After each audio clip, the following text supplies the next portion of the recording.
Eelduse alusel kaotas Herman Simmi karistusseadustiku paragrahv 232 järgi kvalifitseeritud kuriteo toimepanemiseks.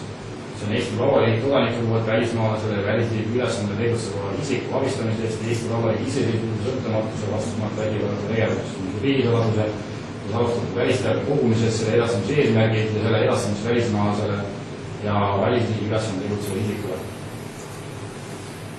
Kas te saate aru, millest neid kaotatakse?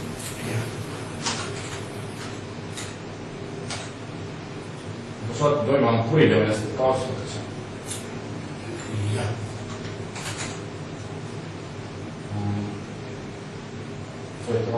Et kas te soovite nüüd enne minuga rääkida, enne kui hakkate ütlusi andma või tähendab, see on teil õigus, mitte kohustus, te võite kohe ütlusi anda. Ei, ma annan siin kohe ütlusi, sellepärast, et siin selge, siis ei ole minuga vastu. mis tegu on tehtud ja ausalt öeldes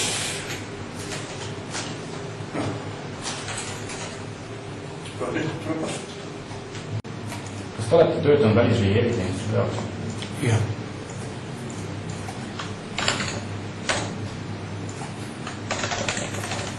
Millise eriteenistuse? Ilmselt SVR, ehk ühtegi paberit ma seda vaata küll ei ole. Ehk siis kommenteerida seda nagu täpselt? Sellepärast, et see pidi olema Vene teenistus ja selle inimesed, kellega kontaktis oli, nende jutust ma sain aru, et see on SVR.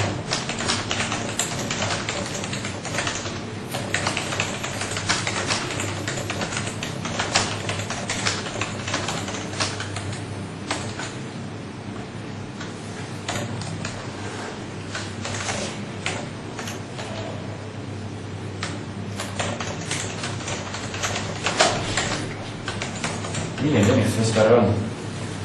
Mis ennast kujutab? See on Vene välisluureteenistus. Surga Vnešne razvjeta.